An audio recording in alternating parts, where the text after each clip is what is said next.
નમસ્કાર વિદ્યાર્થી મિત્રો, આજે આપણે ગણિતનો નાનકડો પણ બહુ મહત્વનો નાનકડો પણ મહત્વનો ટોપિક જોવાનો છે. કયો? દ્વિઘાત સમીકરણ. બરાબર, અઘરો કહેવાનો અઘરો. બરાબર છે. બાકી આ વિડીયો જોયા પછી બહુ સહેલો થઈ જવાનો છે. આમાં કંઈ અઘરું હોતું નથી. પ્રોપર રીત આપણને ખબર નથી હોતી કે કેવી રીતે સોલ્યુશન લાવવાનું, ને ગોટે ગોટે ચડાવી દઈને દ્વિઘાત સમીકરણની થિયરીઓ તમે સમજવા બેસી જાઓ. થિયરીના ચક્કરમાં નથી પડવાનું. આપણે શીખવાનું શું છે? દ્વિઘાત સમીકરણના બીજ શોધવાના છે. બીજ એટલે ઉકેલ. એક્સ આપણો, એક્સ બરાબર કેટલા, વાય બરાબર કેટલા, આપણે એ જ શોધવાથી કામ હોય. કોમ્પિટિટિવ એક્ઝામમાં આપણું કામ જ એ છે. તો આપણે ટુ ધ પોઈન્ટ એને શીખવાનું છે કે દ્વિઘાત સમીકરણના ઉકેલ આપણે કેવી રીતે લાવવાના હોય. તો એની રીતો કઈ કઈ છે? અવયવીકરણની રીત આવે. ઘણા કે સાહેબ અવયવો એવા ડાયરેક્ટ મગજમાં નહીં આવતા, તો એના માટે આલ્ફા બીટાના સૂત્ર છે એ પણ છે. બરાબર છે. તો એ દરેક રીત આપણે શીખવાની છે કે ક્યાં ક્યાં આપણે અમુક જગ્યાએ એવું બને કે અવયવ મગજમાં ના આવ્યો હોય, મોટા મોટા તમારા આંકડા થઈ જતા હોય, તો કોઈ જરૂર નથી. આલ્ફા બીટાની રીત વાપરી લો, બહુ સહેલું જ છે. પણ આલ્ફા બીટાની રીત વાપરતી વખતે ઘણા કે નથી ફાવતી. પણ એ કેમ નહીં ફાવતી હોતી? કારણ કે એને આપણે સૂત્રમાં કેવી રીતે મૂકવું અને સૂત્રમાં આખા આંકડા ના લખવાના હોય. એના માટે પહેલાં સૂત્રને નાનું બનાવી દેવાનું હોય. કેવી રીતે સૂત્ર નાનું બને, કેવી રીતે એના ઉકેલ લાવવાના, ચાલો એ જ જોવા આપણે અત્યારે ભેગા થયા છીએ. બરાબર. તો શું છે દ્વિઘાત સમીકરણ? નામમાં જ શું છે? દ્વિઘાત. દ્વિ એટલે બે. તો કોઈ પણ જે કોઈ સંખ્યા છે, જે કોઈ પણ સમીકરણ આપણને આપેલું છે, એક્સ વાય આપેલા છે, ચલ એક જ રહે અને એની ઘાત બે આપેલી હોય, આવું કોઈ સમીકરણ આપણે બનતું હોય. દ્વિઘાત શું છે, સમીકરણ શું છે, એ ડિટેલમાં આપણે સમજવું જ નથી, એ આપણે શીખવું જ નથી. આપણું કામ શું છે? માર્ક્સ લાવવાના, ઉકેલ લાવવાનો. તો આપણે એનું સોલ્યુશન જ શીખીશું. એક વસ્તુ છે કે આપણને એટલી ખબર હોવી જોઈએ કે એ દ્વિઘાત સમીકરણનું સ્વરૂપ કયું છે. કારણ કે કોઈ જગ્યાએ આપણને કૌંસમાં કોઈ સંખ્યાઓ આપી હોય, જેનો દાખલો આપણે આગળ જોઈએ, કે એને દ્વિઘાત સમીકરણનું એનું વ્યાપક સ્વરૂપ કયું, પ્રમાણિત સ્વરૂપ કયું, કે એમાં દર્શાવો, એવા 4 વિકલ્પ આપી દીધા હોય, તો આપણને એટલીસ્ટ ખબર હોવી જોઈએ કે દ્વિઘાત સમીકરણ એટલે શું. તો એનું વ્યાપક સ્વરૂપ કયું છે? ax square plus bx plus c બરાબર 0. એટલે કે જમણી બાજુ તમારે 0 લાવવાના હોય, a b c તમારે ડાબી બાજુ લાવવાના હોય. હવે અહીંયા આવા બે તમને ઉદાહરણ મેં આપેલા છે કે 8x સ્ક્વેર વત્તા 18x વત્તા 9 બરાબર 0. તો પ્રોપરલી આને લખતા આપણને આવડવું જોઈએ કે ax square plus bx plus c બરાબર 0. જે આપણું પ્રામાણિક સ્વરૂપ છે, જે આપણે વ્યાપક સ્વરૂપ છે, અથવા તો જે રીતે આપણે લખીએ ત્યાં હંમેશા નિશાનીઓ પહેલાં a b c ને નથી લગાડી દેવાની, કે b માઇનસ b ના હોય. b હંમેશા આપણો પ્લસ જ હોય. એની વેલ્યુ જે હોય એ તમારે માઇનસ છે કે પ્લસ છે એ લખતા શીખવાનું છે, કે એ જ રીતે તમારું લખાણ હોવું જોઈએ. તો સ્વરૂપ કયું છે? ax square plus bx plus c બરાબર 0. 8x square plus 18x plus 9. તો સૌથી પહેલાં આપણે જોઈ લઈએ કે એ આપણો શું હોય? એક્સ સ્ક્વેરનો સહગુણક. સુરેખ સમીકરણમાં આપણે જોયું હતું કે બે ચલ ભેગા થાય ત્યારે એક્સનો સહગુણક એ હોય, પછી બી હોય, ને પછી સી કહેતા હતા. અહીંયા એક્સ સ્ક્વેરનો સહગુણક કેટલો આપણે લઈશું? એ. તો અહીંયા આપણો એ કેટલો બની જશે? 8 બની જશે. બરાબર. પછી બી મારો કયો છે? તો એક્સ જોડે જે સંખ્યા ગુણાઈ છે, એક્સ જોડે અહીંયા શેનો ગુણાકાર છે? 18નો છે. તો બી બરાબર મારા આમાં કેટલા થઈ જાય? 18. હવે સી એટલે છેલ્લે જે એકલી અટુલી સંખ્યા આપી છે, જે એકલો પડી ગયો છે એ. તો સી બરાબર મારા કેટલા થઈ જાય? 9. એ એક્સ સ્ક્વેર પ્લસ બી એક્સ પ્લસ સી બરાબર 0. તો એ બરાબર 8, બી બરાબર 18 અને સી બરાબર 9. બીજું અહીંયા સૂત્ર છે, નિશાનીઓ માઇનસમાં છે, તો આપણને એ જ છે કે એ બી સી પ્રોપર લખવાનું છે. તો એ બરાબર એક્સ સ્ક્વેરનો સહગુણક કેટલો છે? ધનમાં આપેલો છે 5, પ્લસ 5 તો પ્લસ 5. બી બરાબર -18 છે, એટલે કે ઋણ સંખ્યા. તો બી બરાબર -18 લખવાનું છે. બીની છેડતી નથી કરવાની આમાં, કે લખતા પ્રોપર હશો તો તમારું સોલ્યુશન પણ પ્રોપર હંમેશા રહેશે. સી બરાબર આપણે કેટલા લખવાના છે? અહીંયા માઇનસ આપણને 8 આપ્યા છે, તો સીની વેલ્યુ કેટલી થઈ ગઈ? -8. સૌથી પહેલાં આટલું બેઝિક સમજી લો કે ax square plus bx plus c બરાબર 0. અહીંયા એ કોને લેવા, બી કોને લેવા અને સી કોને લેવા? સોલ્યુશન તરફ આપણે પછી વધીએ. હવે અહીંયા આગળ કોઈ તમને કીધું છે, સૌથી પહેલાં અવયવીકરણની એની રીત આવે છે, અને બીજી સૂત્રથી આપણે એનું સોલ્યુશન કાઢી શકીએ છીએ ડાયરેક્ટ. બરાબર છે. તો પણ એની પહેલાં કોઈ આવી રીતે કૌંસ આપ્યા છે કે દ્વિઘાત સમીકરણ બને છે કેવી રીતે, દ્વિઘાત સમીકરણ આવે કેવી રીતે, દ્વિઘાત સમીકરણનું આનું વિસ્તરણ કરો. કોઈ બે કૌંસ આપ્યા હોય, સમજી લો એ આવ્યું ક્યાંથી? તો કોઈ એક્સ છે, મારો એક ચલ છે, એની મારી પાસે કેટલી વેલ્યુ છે? એક વેલ્યુ છે મારી 3 અને બીજી કિંમત છે મારી 4. આ મારા ચલની બે કિંમત છે. તો એને દ્વિઘાત સમીકરણ સ્વરૂપે મારે દર્શાવવું છે. તો x બરાબર કેટલા આવશે? એક વખત 3, બીજી વખત શું આવશે? x બરાબર 4. આ બે મને x ની કિંમત આપેલી છે, તો એની સૌથી પહેલા બે ભાગમાં મેં લખી નાખી. હવે આનો મતલબ શું થશે? x બરાબર 3 છે, સુરેખ સમીકરણમાં આપણે શીખ્યા હતા. હવે 3 ડાબી બાજુ આવી ગયું, x - 3 બરાબર શું થઈ ગયું? 0 થઈ ગયું. હવે 4 જે છે એને ડાબી બાજુએ લાવીએ એટલે કે શું થઈ જાય? x - 4 બરાબર શું થઈ જાય? 0. હવે દ્વિઘાત સમીકરણ એટલે આ બંને કૌંસ મને મળી ગયા, બરાબર. x ની કિંમત મેં 3 છે તો 3 લખીને એને સુરેખ સમીકરણમાં બદલ્યું, 4 છે એને લખીને આવા સમીકરણમાં બદલ્યું. હવે જ્યારે આ બે કૌંસનો હું ગુણાકાર કરું, x - 3 એના ગુણ્યા x - 4 બરાબર શું થશે? 0 ગુણ્યા 0 એટલે જમણી બાજુ શું થઈ ગયું? 0. હવે આનો મારે ઉકેલ કેવી રીતે લાવવાનો, દ્વિઘાત સમીકરણ સુધી પહોંચવાનું કેવી રીતે છે? તો હંમેશા જ્યારે આવી રીતે બે કિંમતો છે એને આપણે આવા સમીકરણમાં બદલ્યું. હવે આને આપણે ગુણાકાર કરવાનો કેવી રીતે છે? તો પ્રોપર એક કૌંસ આપણે છોડી દેવાનો છે. મારે x - 4 ને સામાન્ય રાખવા છે, એમ નામ રહેવા દેવો છે, એને મારે આની સાથે ગુણાકાર કરવાનો છે. તો સૌથી પહેલાં મારે શું કરવાનું છે? આનો x જે છે પહેલા કૌંસનો, એને આખા x - 4 જોડે મારે ગુણી દેવાનો છે, બરાબર. એ ગુણી દીધો. એના પછી શું છે? -3 છે, તો અહીંયા હું -3 જ લખીશ, બરાબર. એને ક્યારેય 3 લખવાની જરૂર નથી, જે આપ્યું છે એ પ્રમાણે કૌંસ છોડવાનો છે. x - 3 છે તો x ને આપણે x - 4 જોડે ગુણી દીધું. હવે -3 છે તો -3 ને આખા x - 4 જોડે મારે ગુણાકાર કરવાનો છે, બરાબર. કેટલા થઈ ગયા? 0. આ વસ્તુ થઈ ગઈ. હવે x નો ગુણાકાર x જોડે હું કરું છું તો શું આવશે? x નો વર્ગ. x નો ગુણાકાર -4 જોડે કરું તો શું આવે? -4x. હવે -3 નો +x સાથે ગુણાકાર કરું એટલે શું આવે? -3x. -3 ગુણ્યા -4 કરીએ તો માઇનસ માઇનસ કેવા થઈ જાય? પ્લસ. 3 ગુણ્યા 4 બરાબર 0. હવે આ x² છે, બીજા કોઈ x² નથી, તો એને હું એમ નામ લખી નાખીશ x².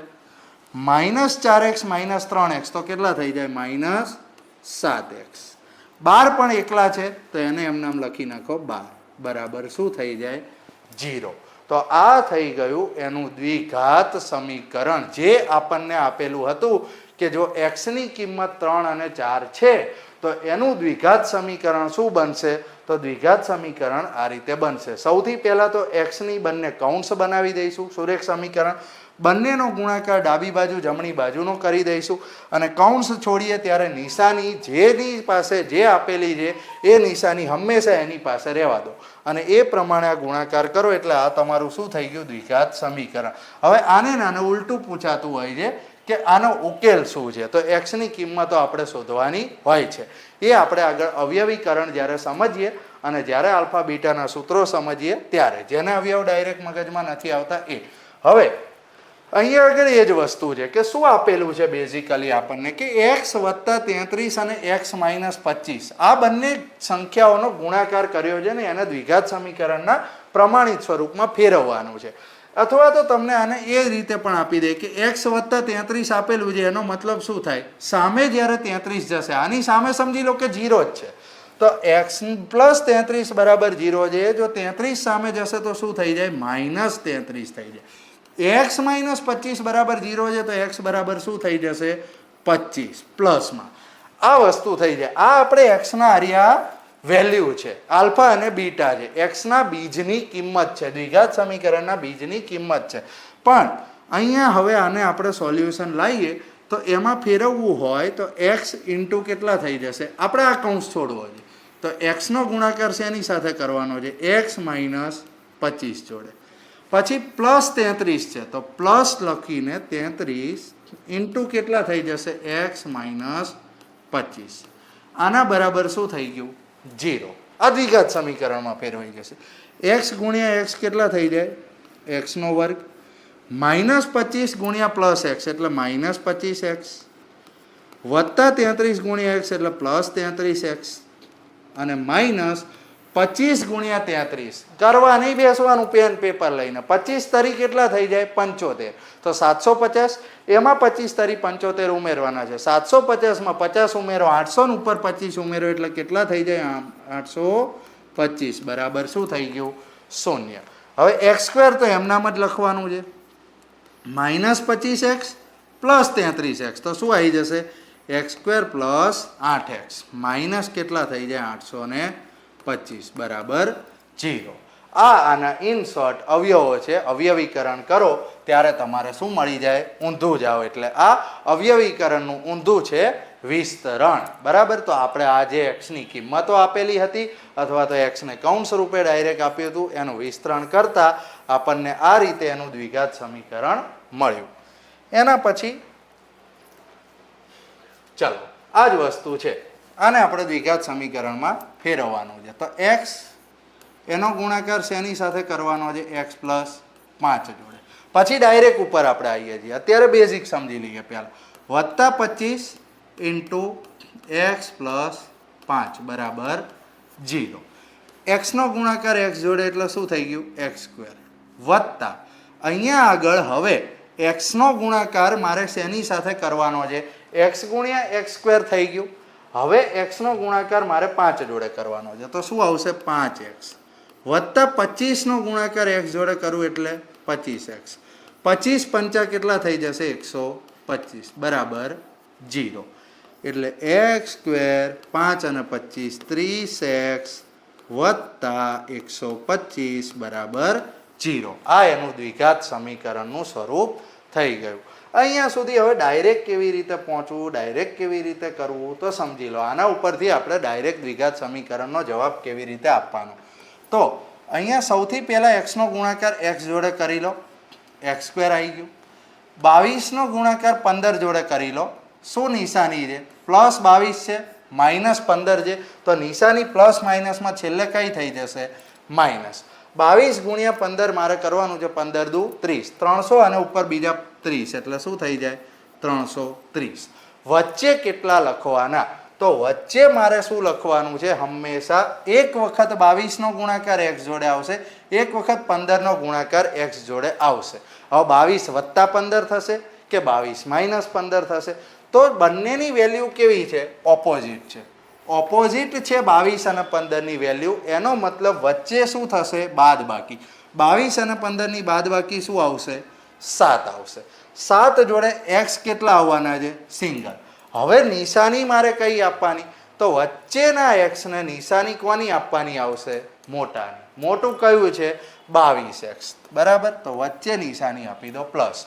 તો આનું સીધું દ્વિઘાત સમીકરણ આવશે x² + 7x + 330 બરાબર 0. આ આપણે આનું સીધું તમારું વિસ્તરણ થઈ ગયું. તો સીધું તમારે સોલ્યુશન કેવી રીતે લાવવું અહીંયા આગળ સેમ ટુ સેમ વસ્તુ મારે આના સીધું જ કરવું છે તો x ગુણ્યા x મારા કેટલા થઈ જશે x². છેલ્લે શું થઈ જશે 34 ગુણ્યા 7 30 × 7 210 અને 4 × 7 28 એટલે 238. નિશાની કઈ માઇનસ ગુણ્યા પ્લસ છે એટલે નિશાની કઈ રહેવાની છે માઇનસ. માઇનસ અને પ્લસ છે તો વચ્ચેની નિશાની કઈ આવી જવાની છે માઇનસ કે પ્લસ એ તમારે નક્કી કરવાનું છે એના પરથી કે મોટી સંખ્યા કઈ છે. મોટી સંખ્યા અહીંયા કઈ છે માઇનસ બરાબર -34 છે તો માઇનસની નિશાની એના ઉપર આવશે. 34 અને 7 ની બાદબાકી કેટલી થઈ જશે 27 તો x² - 27x - 238 બરાબર 0. આ એનું થઈ ગયું દ્વિઘાત સમીકરણનું પ્રમાણિત સ્વરૂપ. હવે અવયવીકરણ જે તમારે ખાસ કામનું છે બરાબર કે જેના ઉપરથી મેક્સિમમ પ્રશ્નો આવતા હોય છે કે આપણે x ની વેલ્યુ શોધવાની છે. સમીકરણ અહીંયા આપી દીધું છે દ્વિઘાત સમીકરણ. દ્વિઘાત સમીકરણમાં અહીંયા x ની કિંમત શોધવાની છે ડાયરેક્ટ શોધવું છે બરાબર. બે કૌંસ નથી પાડવા તો પણ કેવી કેવી રીત છે કઈ આપણે અવયવીકરણની રીત હોય તો સૌથી પહેલાં આપણે અવયવીકરણની રીત જોઈશું. પણ અવયવીકરણ શું કહે છે કે આના બે અવયવ આપણે પાડવાના છે પણ કેવી રીતે કે અહીંયા સૌથી પહેલાં આપણું સમીકરણ શું છે એ જુઓ x² - 15x + 56 બરાબર 0. તો સૌથી પહેલાં મને એના એ કયો બી કયો અને સી કયો, મારે એ જોઈ લેવાનું છે. એ બરાબર અહીંયા એક્સ સ્ક્વેરનો સહગુણક કંઈ નથી તો શું છે? 1 છે. સી બરાબર 56 છે તો સી બરાબર 56. પ્લસ હોય તો પ્લસ લખો, માઇનસ હોય તો માઇનસ લખો. બી બરાબર અહીંયા કેટલા આપ્યા છે? -15. હવે અવયવીકરણની રીત શું કહે છે કે એ અને સી નો ગુણાકાર કરો, એ અને સી નો ગુણાકાર કરો અને બીના એવા બે ભાગ પાડો કે એનો ગુણાકાર પણ કેટલો થવો જોઈએ? b1 ગુણ્યા b2 નો ગુણાકાર પણ એ અને સી ના ગુણાકાર જેટલો થાય. પણ અહીંયા b1 પ્લસ b2 લખેલું છે, b1 માઇનસ b2, એ શું છે? એના ઉપર જ આપણે આવીએ છીએ કે એ ગુણ્યા સી નો ગુણાકાર b1 અને b2 ના ગુણાકાર જેટલો થવો પડે. તો બીના એવા બે ભાગ હંમેશા મારે પાડવાના છે કે જેનો ગુણાકાર એ અને સી ના ગુણાકાર જેટલો થતો હોય. હવે એ ડાયરેક્ટ કેવી રીતે આપણે કરવાનું છે અને કઈ નિશાનીઓ આપવાની, એ બધું આમાં ખાસ સમજવાનું છે. અને વચ્ચે જે બી અને b2 જે છે એના ભાગ મારે કેવી રીતે પાડવાના છે? ગુણાકારની સંખ્યાઓ તો મળી ગઈ, પણ એના પહેલાં એક શરત એમાં હંમેશા છે કે ક્યારેક b1 અને b2 નો સરવાળો, ક્યારેક b1 અને b2 ની બાદબાકી આવતી હોય, જે તમારા b બરાબર થતું હોય. એટલે કે b બરાબર ભાગ એવા પાડવાના છે કે b1 પ્લસ b2 પણ ક્યારેક આવતો હોય, બીના એવા બે ભાગ કરવાના છે કે ક્યારેક એ b1 અને b2 ના જે બે ભાગ પાડ્યા એની બાદબાકી બરાબર પણ b આવતો હોય. તો એ ક્યારે આપણે કેવી રીતે નક્કી કરીશું? તો આવા દ્વિઘાત સમીકરણમાં હંમેશા આપણે શું જોવાનું છે કે એ અને સી જનરલી તમારે એક એવો હશે, ધન જ હશે, બરાબર છે. રેરલી કોઈ એક્ઝામિનર માઇન્ડ ચલાવે તો તમારે અહીંયા માઇનસની નિશાની મૂકી શકે, તો એ કેસમાં તમારે 3-3ની નિશાની બદલીને આગળ વધવાનું હોય છે. પણ બાકી આપણે જોઈ લઈએ કે એ અને સી નો ગુણાકાર જે કરીએ એની જો વેલ્યુ આપણને મળે છે ધન, જેમાં મોટા ભાગે તમારે શેના ઉપર ધ્યાન આપવાનું છે? સી. એ બરાબર તો તમારે ધન વેલ્યુ આપેલી હોય છે 99% કેસમાં. બાકી તમારે એ અને સી નો ગુણાકાર જો ધન સંખ્યા આવે છે તો વચ્ચે શું છે? હંમેશા b1 અને b2 જે બે ભાગ પાડ્યા એ શું હોય? હંમેશા સરવાળો હોય. હવે b1 અને b2 ના ભાગ પાડીશું તો એ માઇનસ આવશે કે પ્લસ આવશે? એ કેવી રીતે નક્કી કરીશું? સૌથી પહેલાં તો આપણે શું જોવાનું છે? એસી ધન છે, એ અને સી નો ગુણાકાર પ્લસ છે, તો b1 અને b2 નો વચ્ચે જે અવયવો બે પાડ્યા છે, બીના જે બે ભાગ પાડ્યા છે એનો શું હંમેશા હોય? સરવાળો હોય. હવે એ કેસમાં આપણે શું કરીશું? અહીંયા કેસ શું છે કે એ અને સી ની વેલ્યુ કેવી છે? ધન છે, +56.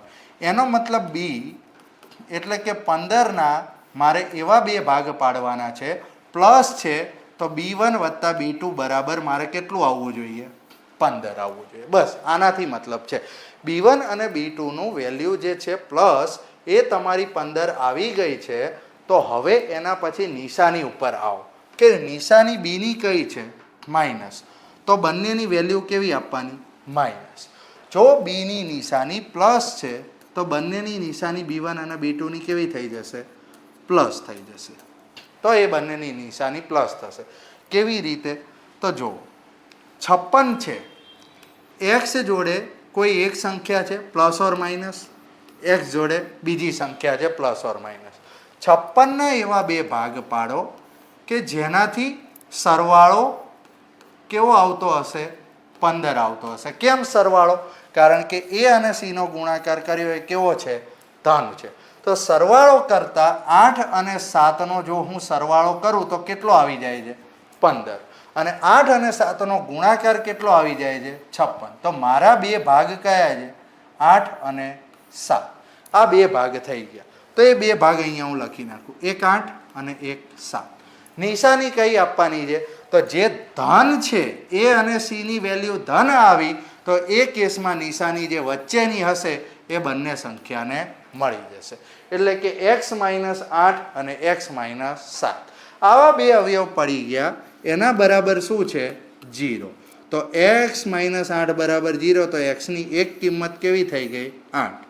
x ની બીજી કિંમત કેવી થઈ ગઈ? 7. તો અહીંયા માઇનસ તો પ્લસની કેમ વેલ્યુ? કારણ કે x - 8 બરાબર 0 છે. તો -8 પેલી બાજુ જાય તો નિશાની કેવી થઈ જાય? પલટાઈ જાય. તો x બરાબર 8 અને x બરાબર 7 આના બે બીજ આપણને આ રીતે મળે. હવે બીજો કેસ કે વચ્ચે બાદબાકી છે એ કઈ રીતે આપણે નક્કી કરીશું કે b1 - b2 બે ભાગ છે તો b1 - b2 ના ભાગ આપણે કેવી રીતે જોવાના છે તો અહીંયા આનું જ સમીકરણ તમને આના જ અવયવો આ રીતે આપેલા હોય કે x² + x - 56 બરાબર 0 આવું આપ્યું છે. તો આ કેસમાં તમારે શું જોવાનું છે કે a અને c નો ગુણાકાર કરવાનો છે એ ફિક્સ છે કે b1 અને b2 ના ગુણાકાર જેટલો હશે આ ફિક્સ છે. પછી નિશાની ઉપર આવવાનું a અને c નો ગુણાકાર કેવો 56 પણ અહીંયા કેવો થઈ જશે માઇનસ. જો આ ગુણાકાર માઇનસ આવ્યો ઋણ સંખ્યા આવી એનો મતલબ વચ્ચેના જે બે ભાગ પાડ્યા એની શું છે 100% બાદબાકી છે. જ્યારે પણ આ કિંમત તમારી માઇનસ આપેલી છે ત્યારે એ સી ની વેલ્યુ એ અને સી ના ગુણાકારની વેલ્યુ જો ઋણ સંખ્યા છે તો b1 અને b2 વચ્ચે એવા બે ભાગ પાડે છે કે જે બંનેની આપસમાં શું થાય છે બાદબાકી. હવે બાદબાકી કરતી વખતે કેવી રીતે અવયવ પાડવા તો x અહીંયા x મૂકી દીધા અહીંયા x મૂકી દીધા. હવે અહીંયા આગળ કયા બે ભાગ કે જેની બાદબાકી 1 આવે ભાગ તો સેમ રહેવાના છે કે 8 × 7 કરું તો મને 56 મળી જાય છે એટલે b1 અને b2 મને મળી ગયા. કેમ? કારણ કે b1 - b2 કરવું તો એની કિંમત મને કઈ મળી જાય છે 1. x ની કિંમત અહીંયા કેવી છે 1 છે. તો હવે 56 ના બે ભાગ 8 અને 7 તો મને મળી ગયા પણ હવે નિશાની 8 અને 7 માં હવે પાછો પ્રશ્ન કે કયો આપવાની છે તો હંમેશા જે નિશાની વચ્ચેની છે એ કોને મળશે બે માંથી મોટો ભાઈ હશે એને. તો 8 અહીંયા 7 કરતા મોટા છે તો x + 8 અને એક વખત આપણે શું થશે માઇનસ. એક વખત પ્લસ એક વખત માઇનસ કયા કેસમાં જ્યાં a અને c ના ગુણાકારની વેલ્યુ કઈ મળી જાય છે ઋણ. +8 કેમ અને -7 કેમ તો મોટી સંખ્યા જોડે કઈ નિશાની જશે જે નિશાની b ની હશે એ b ના બે ભાગ પાડીશું b1 અને b2 તો વચ્ચેની નિશાની કોની જોડે જશે મોટા જોડે એટલે કે 8 જોડે.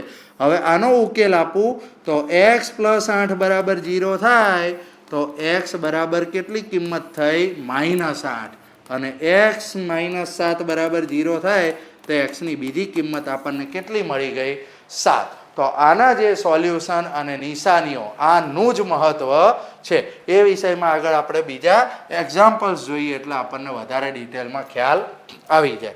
હવે કોઈ કહેશે કે મને તો સાહેબ આવા અવયવો તો મગજમાં આવવા પડે ને પહેલા કે અવયવો કયા બે પડશે એ કઈ રીતે મગજમાં આવશે એના ઉપર જ આપણે જઈએ ધીમે ધીમે કે આલ્ફા બીટાના સૂત્રો ક્યાં વાપરી શકાય જ્યાં મગજમાં ના આવ્યું ત્યાં સૂત્ર વાપરી લો. સૂત્ર છે જ આપણી પાસે પણ ડાયરેક્ટ આવે તો ડાયરેક્ટ સોલ્યુશન થાય. અહીંયા મારે શું જોવાનું છે સૌથી પહેલું ધ્યાન a અને c નો ગુણાકાર 20 × 1 કેટલો આવે છે ગુણાકાર 20. એવા બે ભાગ પાડવાના છે કે જે બે સંખ્યા b1 અને b2 મને એવી મળી જાય કે જેનો ગુણાકાર 20 આવે અને શું સરવાળો કે બાદબાકી ક્યાં જોઈશું છેલ્લી સંખ્યા કઈ છે ac મારો કયો છે પ્લસ છે. જો ac પ્લસ છે તો વચ્ચે મારે શું થયું છે સરવાળો. વચ્ચેની નિશાની પછી જોવાની છે. પહેલા નિશાની એ સી ની જો પ્લસ છે તો વચ્ચેના બે ભાગ છે કેવા આવવા જોઈએ સરવાળો. તો 10 × 2 કરીશું હું 10 × 2 તો 20 આવશે.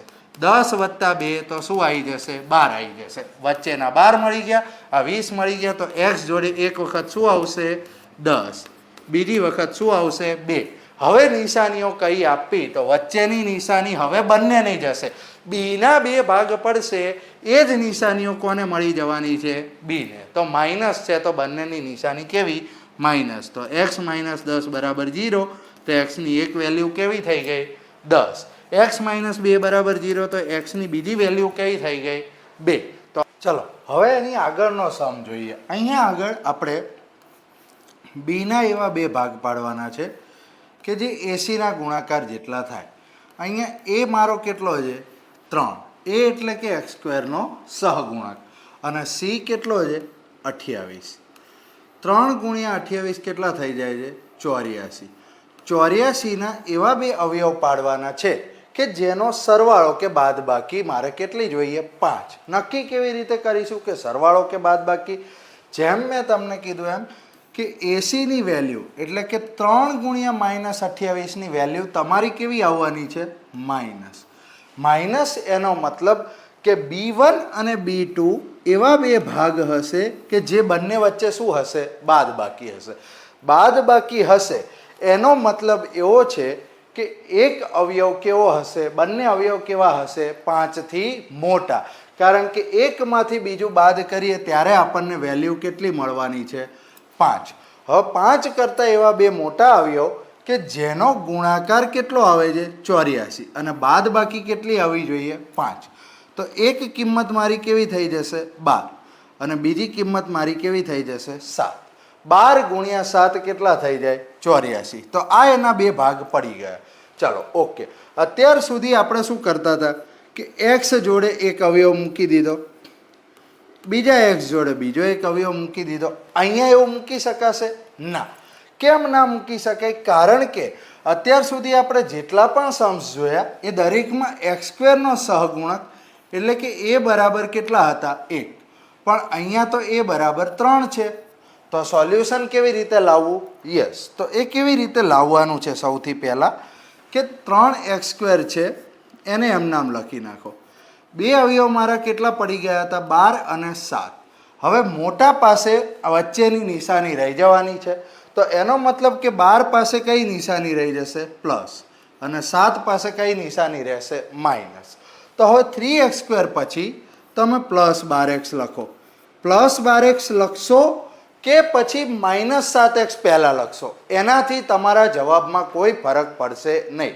માત્ર અને માત્ર બંને અવયવ જ્યારે આપણે લખીએ છીએ ત્યારે નિશાનીઓ ચોક્કસ લખવાની છે. આપણે વચ્ચે શું આપેલું છે? 5x. તો +12x -7x બરાબર આપણા 5x થઈ જવાના છે. તો વચ્ચે બંને અવયવને આપણે x જોડે આપી દીધા. એના પછી 28 છે માઇનસ, એને એમ નામ લખો. બરાબર કેટલા થઈ જાય છે? 0. હવે 3x² અને 12x એક ભાગ લઈ લો અને એક ભાગ લઈ લો -7x -28. 3x² અને 12x માંથી કોમન શું આવશે? તો 3 અને 12 માંથી કોમન શું આવે? 3. 3 ગુણ્યા 1 બરાબર 3 અને 3 ગુણ્યા 4 બરાબર 12. તો આપણે આ બંનેમાંથી 3 સામાન્ય સંખ્યા થઈ ગઈ. અને x² અને x આ બંનેમાંથી સામાન્ય શું નીકળી જશે? તો કે છે x. ઓકે, x આપણે બાદ કરી નાખ્યો. આ બે આપણા ભાગ પડી ગયા. 3x અને પ્લસ એમાંથી આપણે કોમન કાઢી લઈએ 3x ને, તો ત્યારે કૌંસમાં શું વધી જશે? 3x ગુણ્યા x એટલે કે 3x². 3x ગુણ્યા 4 એટલે કે 12x. તો કૌંસમાં શું વધ્યું? x + 4. 3x² + 12x માંથી 3x મેં કોમન કાઢી લીધા. અહીંયા ગુણાકારમાં x વધ્યો, અહીંયા ગુણાકારમાં 4 વધ્યો.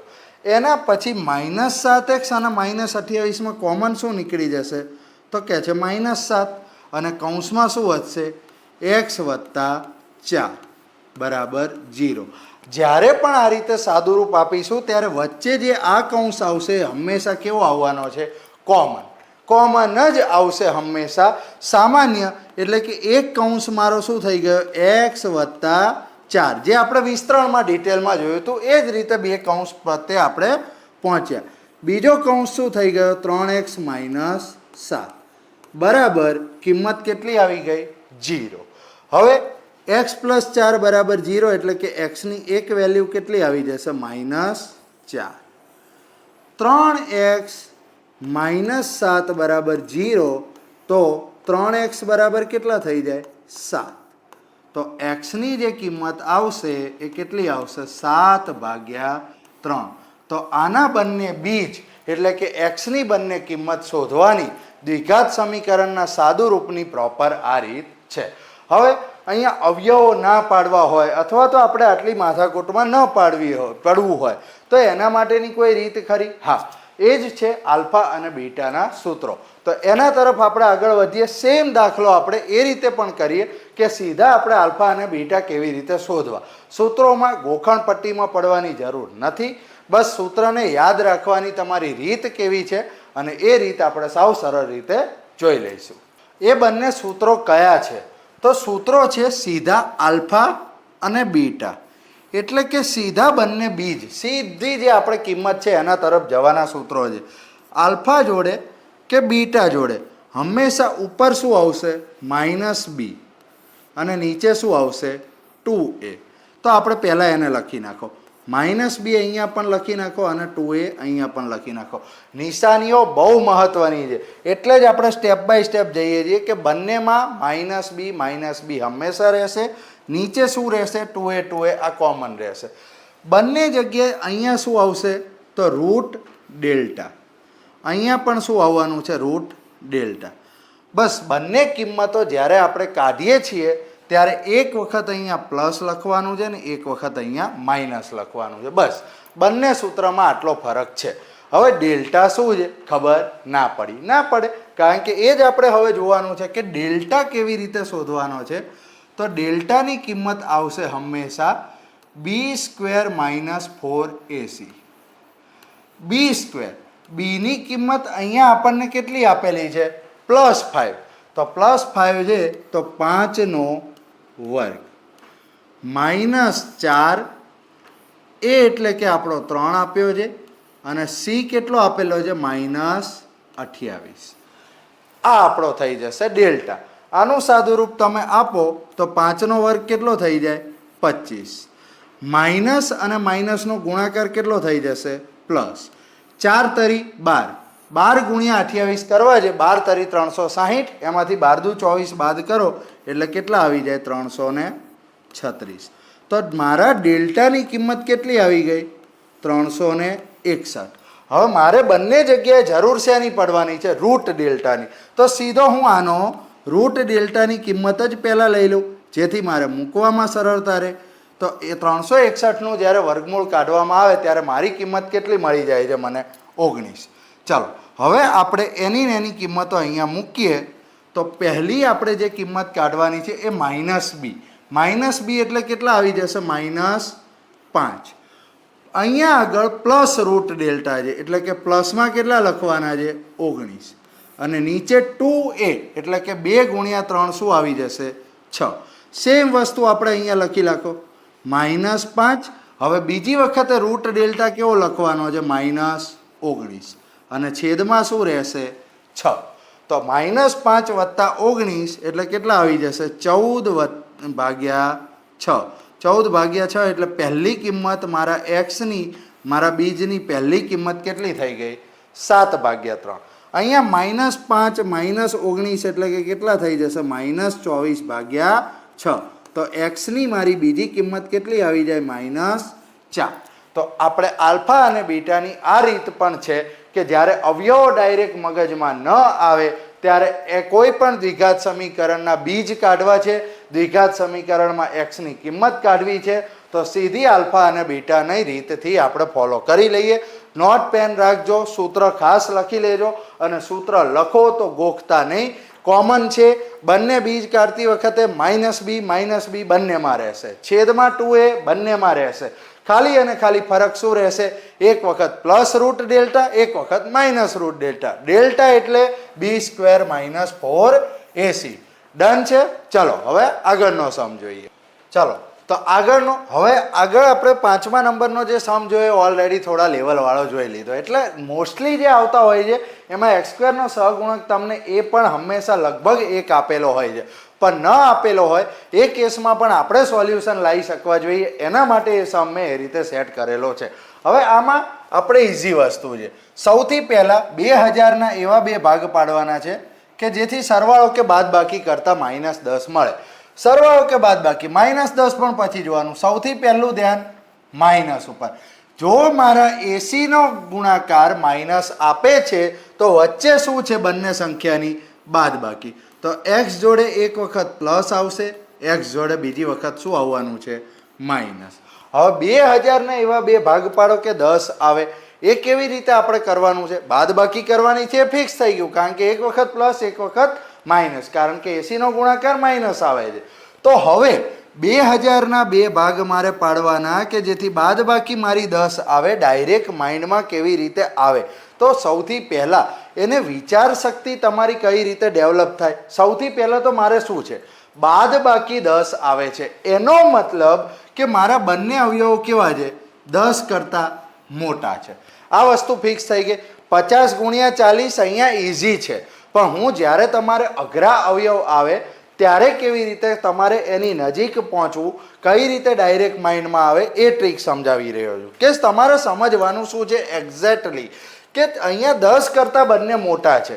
હવે 10 બાદ બાકી લાવવાની છે, તો એક વસ્તુ ફિક્સ છે કે 20 ગુણ્યા 10 કરું તો મારે કેટલી બાદ બાકી તો 10 આવી જાય, પણ ગુણાકાર મારો કેટલો આવે છે?